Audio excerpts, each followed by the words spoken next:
watching. Keep on watching. Keep watching. Keep watching. Keep watching. Keep watching. Keep watching. I urge you to keep watching Business Talks with IfyMelody. It's always exciting to bring to you Business Talks with IfyMelody.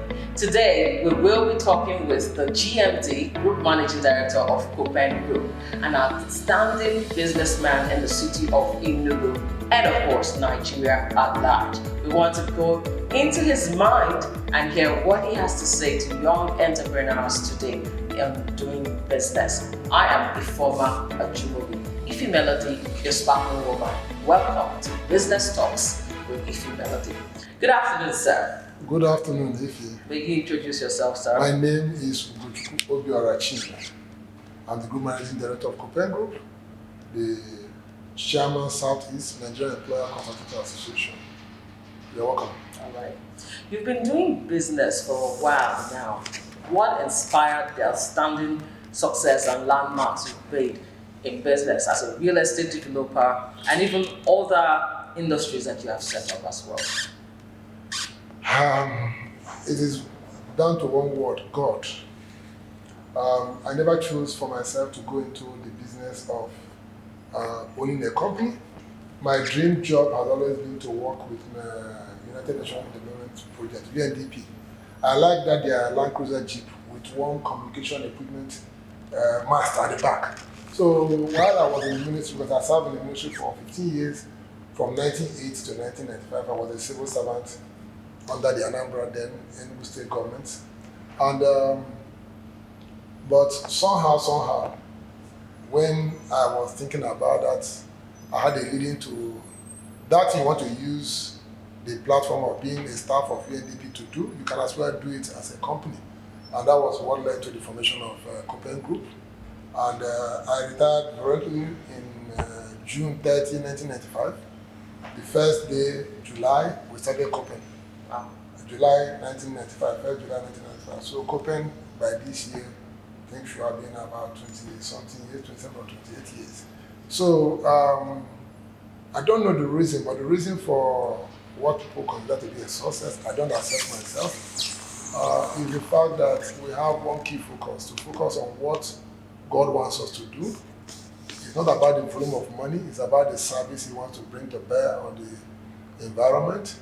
And it's also about being frugal in your own expenditure. Many a time people, the current capacity of the business is overloaded with their own personal needs. They want to buy the best cars, build houses all over the whole place, and be able to do so much that the weight of their own needs overwhelms the business, the profit is eaten up. There's no investment of profit from the business. And that I have seen it over the years. You know that it was only last year that I built my house in the village. And that is surprising to people. They know that almost 20 years ago I was the chairman of Enugu State Housing Development Corporation. In the 90s, I've done quite a number of projects, including the State Primary Education Board that was commissioned by the then head of state, General Abdulsalam Abubakar, in April 1999. So, but I never traveled out of the country on my own till 2006. Really? Yeah. Wow. So you have to conserve and reinvest.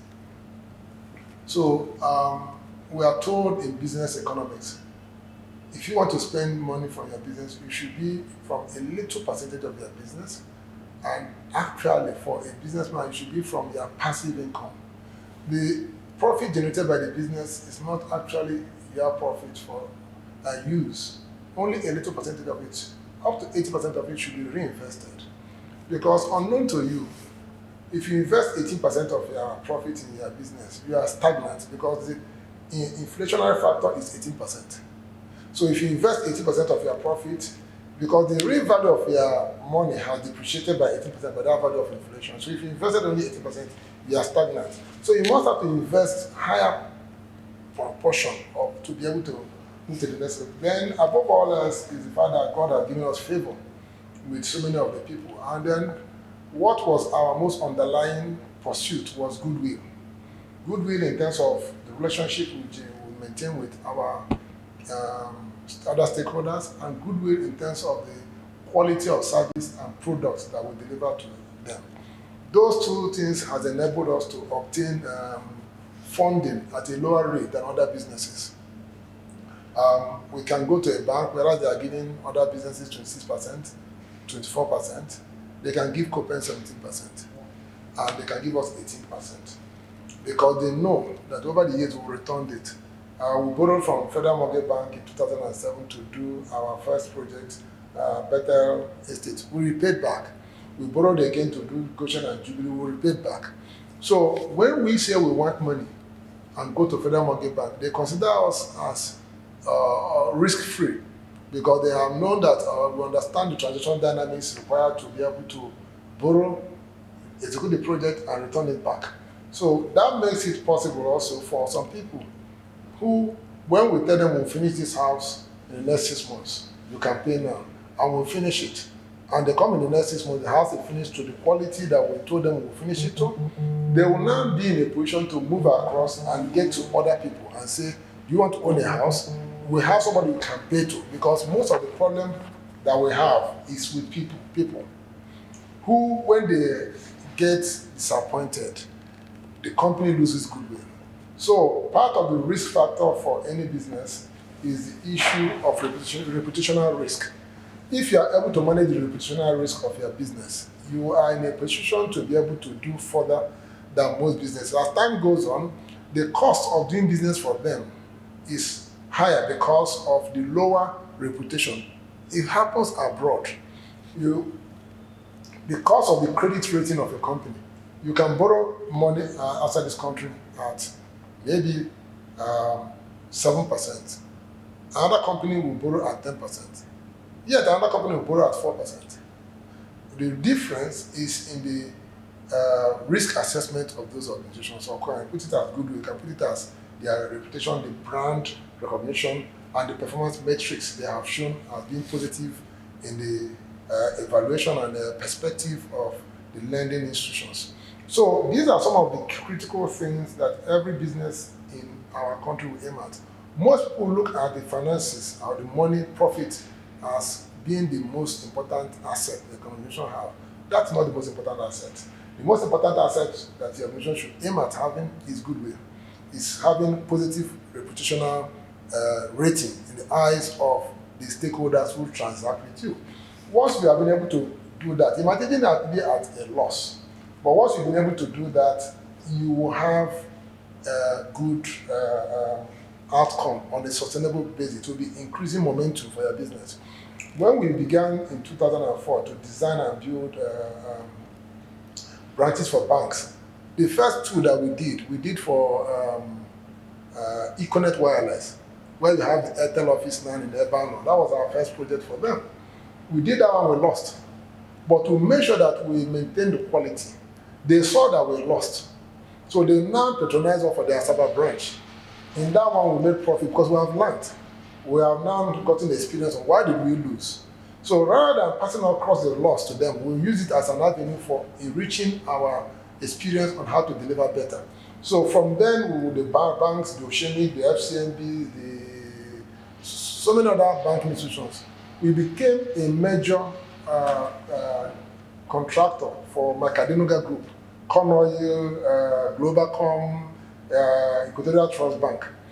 We were doing multi-billion projects for them because they trusted us. We said we are not going to work for state governments until 2019. I think that was when we started working for governments again. That we will be able to work with the private sector organizations because what they are looking at is performance. Performance on the job, not performance in terms of corruption or kickback. So that enabled us to now focus on the private sector organizations and also focus on the real estate sector. Instead of building houses for government and other institutions, we can build houses if we are able to outperform other developers in the marketplace. Our own organizations will be able to do very well. We did that also in the chalk because we produce chalk called Boardmaster. It's a blue packaging chalk. We have our factory in Yemen and other products we do. We try to make sure that in those days, the State Primary Education Board was the major customers for chalk producing organizations. So no matter the quality of truck they produce, they can always pass it up to the state primary board, they distribute it free to the primary schools. But we felt that we would go and occupy and be the major suppliers to the marketplace, the private schools that buy from the market. So we did a lot of improvements and brought down our production cost for a packet from 330 naira then, and this was in 1997, brought it down to about 290, and brought down the selling price from about 400 to 370. We passed across the benefit of our research and R&D, research and development, to the customers. And we now occupied the market and wiped out up to 60% of the other producers. Because the moment government was not able to buy, their products could not compete with our own in terms of quality and pricing in the market. Instead of importing our POP from Mauritania, we were able to buy from Portisco. We found out a local Caroline deposit there. The man will pay into First Bank for the man. The man will now ship it in trailers to us. Then we had a little chemical that we had to upgrade it to the quality of the Mauritanian product. So these were products of R&D. We packaged more. We found out that our chalk was breaking. So we produce smaller packaging that makes it to be tight so that when they are throwing it around, it will not break because it's loose inside. So these are some of the things you must continue to do, because we also see that in the industry, every industry, because of the changes that occur in various input aspects of the roadmap of the product, the transaction dynamic, the value chain of that product, you must continue to do research and development. What are the needs of the customers? I'll give you another thing that happened for us. When we did the first set of houses, duplexes in Goshen, we were building on 600 square meters of space for each housing unit, because we are building for my generation. My generation do what I call hanging in. Your mother, your grandmother, your mother-in-law, your father-in-law, your relations, they can come into your house. So you build, you have a large compound. You stay in, you hang in the house, you 13 people. But unknown to us, the younger generations are the hanging out generation. They don't entertain their mother-in-laws. The wife is busy. Who is going to cook for you in the house? She's quite busy. So we discovered that they don't need 720 square meters. They don't need 600 square meters. 300 square meters will be okay for them, but they need a more technologically advanced house. They need a house that will have inside it things that will ensure that they have 24/7 electricity. They have to have solar panel. So the 700 square meters of land can build 2 houses for them, but the houses will now have technological improvements, because we are building for the hanging out generation, who the wife will buy food as it's coming back to the house. So this study made us now the new houses we are building is on 360 square meters, and they are happy. The older generation will have been happier with the 720 and the big kitchen. The madam doesn't cook, so she can always order food as she's coming back to the house, and they'll bring food that should be from Tasio on any of these other institutions. So for the business person, what we started with must continue to be improved on a consistent basis, because the demands and the behavioral dynamics of your customers changes. So I'm just giving you stuck. You don't get it. If you get stuck, you atrophy. You will get moved by. You are no more relevant. The products you give to them, or the services you give to them, or the way of giving it to them, the relationship management to them is all over. They cannot understand you. Now you can go online and look at some of our this. You can see our products. So we are doing virtual marketing. You can have a virtual tour of the house. We also give you a specification. In Copen, we are moving to the next level with our artisans. In our estates now, we want to move to the next level, whereby you don't have to go and look for in the street where they say plumber. You go and invite a thief into your house. We're trying to create a platform called Siteworks, so that if you're in an estate like Goshen or any of Jedediah, you go to Siteworks. You say something like Uber. We have trained those plumbers. We have looked at their character set and skill set, and they are rated. And besides it, you also see the prices of the consistently used repair tools, plumbing fittings, so that you know the market price for every quarter. You also know the rating, the cost that they should charge you. So we are moving to that level where these people can have comfort. You don't have to go as an electrician, they invite a thief to come and work in your bedroom. No, we are trying to make sure that we are moving to the next level in every aspect of our real estate operation, so that the experience, the Copen experience, will be unique in every regard. You are watching Business Talks with IfyMelody. Really insightful talking to you, and you've made my mind really much more curious. Most people who know you as a real estate developer and authority in Enugu, but for you to talk about chalk making, that's a different ball game altogether. What inspired that, and how did that happen? We are involved in nurturing businesses. In the chalk business I'm talking about, I own 30% of the chalk business, but I've never received one kobo by way of profit or dividend.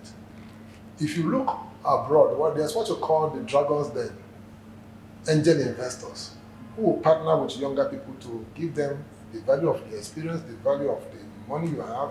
Once they pay you off, you move away. Okay. We are doing that with also production of paint. We are doing that with a young man who is into tailoring. He's a fashion designer. We do that with a number of other industries. So we give them money. Our seed capital, we give them experience, we give them strategy. We sit down with them and we trim off some of their ideas on how to run business and what to do. We walk them through the business. We're not taking your money, but we want to make sure that the money we're investing in your business comes back to us, even though we're not charging you profit. Our joy is in seeing that your business stands. We have quite a number of this, even in agriculture. So what Copen is doing, when people see Copen Group, they don't understand really the whole gamut of what it does. What it does, a lot of business incubation. We are formalizing that now under Amadeo initiatives, which we are trying to do. We have trained for the federal government over 30,000 artisans across the country. I'm the chairman of the board of trustees. I'm the chairman of System. Okay. System is another organization which we are involved with. We have midwifed a lot of organizations, a lot of institutions. We are involved in processes, giving links to those children who have this. So there are a lot of things we are involved in, but the whole essence of it is to have a kingdom focus. How can you better the life of people through the organizations that you are involved in? Copen belongs to an organization called Fellowship of Companies for Christ International, FCCI. Is an organization whereby you have companies that are dedicated to use their businesses in the marketplace to protect Christ. You don't preach. It's not about what you preach, but about the interface, about the experience people have with dealing with your company, about the number of companies that you are able to help to establish, about the number of people that you're able to mentor and take them to the next level in terms of the things that they do. These are the key areas of what we are trying to do as Copen. And this is the experience that we have as an organization to make sure that we touch lives, build lives, and in the process be able to infuse the lives to them. And those who are built are told to also to build this level of people, mentees, entrepreneurs, business entities, and that is what we are set to do, and that's what, by the grace of God, God has empowered us to serve in doing. Would you say the challenges facing young people who want to do business now is tougher than when it was, when probably someone like you started business? What do you think, and what would you say to that? It is tougher because the knowledge base and the skill and the dexterity that they need to cope with is more. But incidentally, they have more tools available for them. The computer, the internet is a large treasure trove of information. So, Whereas in my own generation, for you to be able to do simple analysis, you have to do it manually. In this generation now, you have tools to help you. You have Excel platform to help you aggregate figures. You have so many other tools. So whereas the challenge, the bar, is high, they also have tools to help them to climb over the bar. You can get the experience of what somebody has done in China today. You can get the experience of what somebody is doing in Italy to meet their need. You can have a problem, you go online and Google how it was sorted out in other areas. We never had that in my own generation. Life was simpler, but answers to those questions of life was also simpler. Was the business environment more stable some 10, 15 years ago than it is now, based on government policies, government support towards businesses? What would you say? It's not based on that. It's based on the fact that your competitors are not geolocated with you. Your competitor in your business may be somebody who is in China or somebody who is in India. Because of the internet. Because of the global marketplace and internet. And then again, you must discover something that most people do not understand. The competitor for my real estate business is not only developers. The competitor for my real estate business are those who sell cars. Really? Because they're taking for the money. Let's take for instance, a young man who has 30 million naira. How can I interest him to invest in the real estate sector rather than buying a car of 20 million? Which will make him look flashy and feel good. And feel good. So I have to work my advert to entice him away from the automobile industry to the real estate sector and then to my own business. So the way you perceive your competitors 20 years ago has shifted. So my competitor, if I'm selling something that costs maybe 3,000, maybe I'm selling some goods, my competitor is diverse. It may be the person who is selling Android. Because the man who will use 100,000 to buy this Android. So the bottom line is who is able to direct the finances and the funds in anybody's pocket into the sector that he's operating in and into the particular business that is his own. That is the overall competition. So if you do not understand that, you will not be able to look more in depth into what the issues are. And you also be able to find out how does the various policies affect you. Because in the country as of today, the financial policies are at the federal government level. No, state government doesn't have input into it. But the land administration, which impacts on the fiscal development, is on the realm of the state government by virtue of the Land Use Act of 1978. So, what does it mean? It means that you should be able to identify all the input factors for the success of your business and dimension who are the players in that realm. Whether it's on the supply side, whether it's on the execution side, or on the selling, marketing side. And be able to find a mutual beneficial platform that you need to create for them to perform efficiently for you, because a chain is as strong as its weakest link. If the weakest link in your organization is local government of any particular place where you should think about whether you should relocate from that place and locate in the place. Why did I come into Enugu? Because I found that Enugu has a very good computerized system of land registration. I also found that Enugu has social-cultural attachment for the Easterners, Igbos.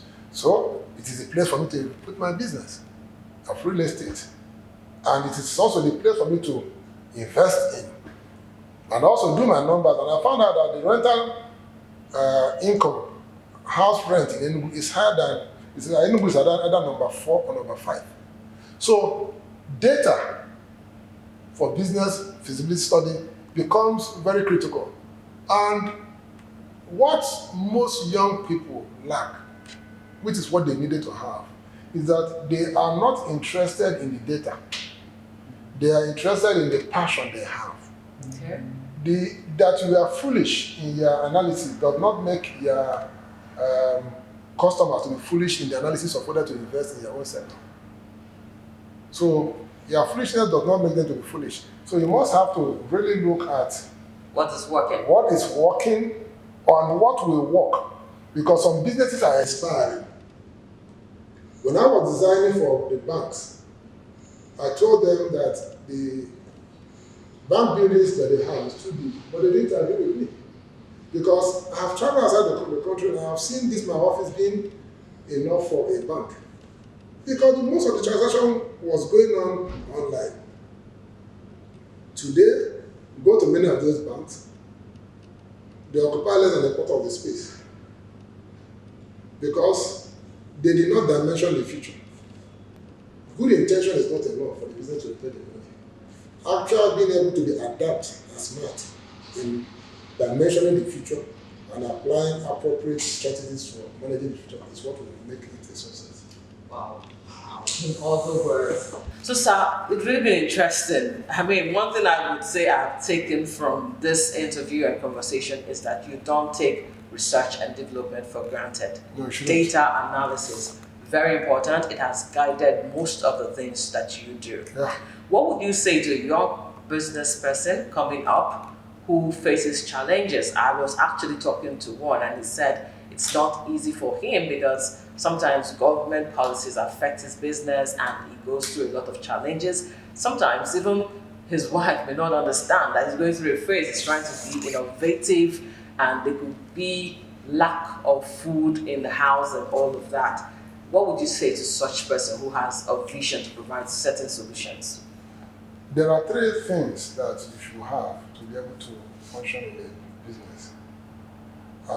You have to have the time for that business, you have to have the experience for that business, you have to have the finance for that business. For the young person, the key thing to do is, where do I get the experience? To be a strategist, to be an analyst. Number two, what network can I create? People talk of Asia. In Asia, even if you're a small business producing, you are linked up to those who will buy it. There's a linkage. You don't just produce in your house without producing to a certain standard for the people that will aggregate that product. So we needed to have those linkages. That's why I was speaking about the chamber. To be able to have appropriate linkages that will make us to be a destination of choice. The young persons that we have now have bought into a lie. The lie they have bought into is that the moment you finish school, you can start a business on your own. And I told you that what the school gives them is less than 20% of what they need to meet real life challenges. And consequently, when you come out of school and you're coming out with your ideas, these ideas are untested and these ideas are unresearched. You get into them, you burn out the money you came on, you burn out your time and you become disillusioned. I've always told a number of them, take it easy. Try to test out yourself first by working under an organization. Be mentored. Even if you do it for 3 years or 5 years, then you can come back and begin to find out that you are having the 3 OPT, OPE, and OPM. Other people's time, use it as to gain experience. Other people's experience, you don't have to fail in business before you know. And then other people's finance. I cannot give you money until you're able to change certain things. The university system we have in our place is not training people to be entrepreneurs. It's training people to be in paid employment. Then, somebody who has been trained to be in paid employment comes out and wants to be an entrepreneur, he will fail. Because during his long vac, over the years, he never went to school. When they tell them that people left university abroad and started working, for every long vac abroad, those people work. I know a lot of children and other people's children who are schooling abroad. Every long vac, some of them go to serve in hotel. Some of them go to other places. You cannot get a job as a fresh graduate abroad without having shown them that this is what you did, at least a minimum work experience of a year, as we are going through a 4-year program. Here in Nigeria, they are not serious. They don't do any of those things. You must have to have the experience. Because the school does not prepare you to be an entrepreneur. It's work. Do you believe in mentorship and were you mentored? I was mentored. Okay. Yeah, for 15 years I was a civil servant. Okay. I got the appropriate experience. I was mentored. I served under people. I worked with an architect doing jobs. Even though I was a civil servant, after the hours, I'll go to his studio to be mentored. I understudied quantity surveyors. And I understudied other people And when I established Copen, there was a Ghanaian who is older than me, who I have to come in. When we do projects, he has a percentage of the project. To help, even though I've established my own company, he takes a percentage of the project because he's more experienced than myself. So most people think, even today I'm learning from some of the people who come in.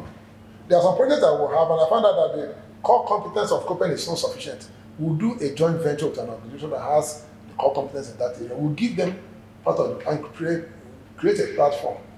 I'm trying to create a platform now for some of this online stuff with digital dreams, for instance. I know digital dreams. You know digital dreams? Yes. Yes. I invited him. Oh boy, I'm going to give you a percentage of this business. You have core competence in an area that I don't have. Let us partner together. I can't say because we're going to bring the finance, but we need his technical expertise to work. So learning is a lifelong thing if you are going to succeed.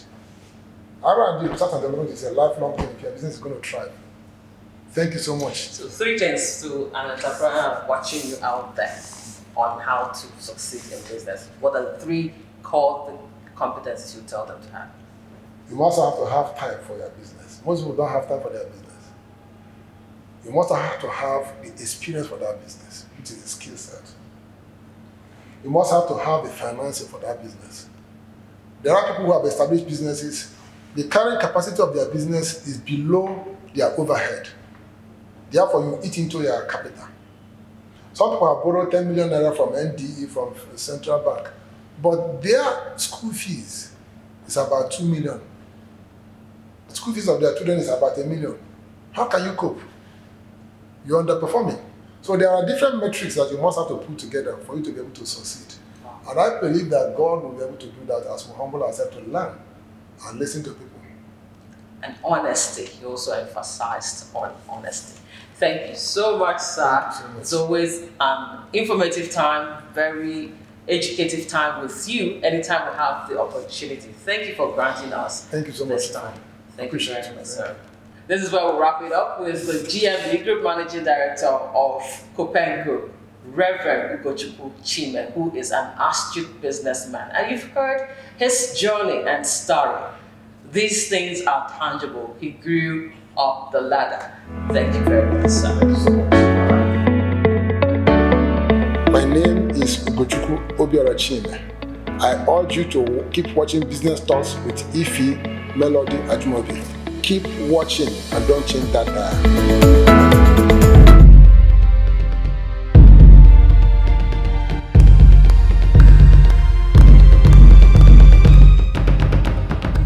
Keep watching. Keep on watching. Keep watching. Keep watching. Keep watching. Keep watching. Keep watching. I urge you to keep watching Business Talks with IfyMelody.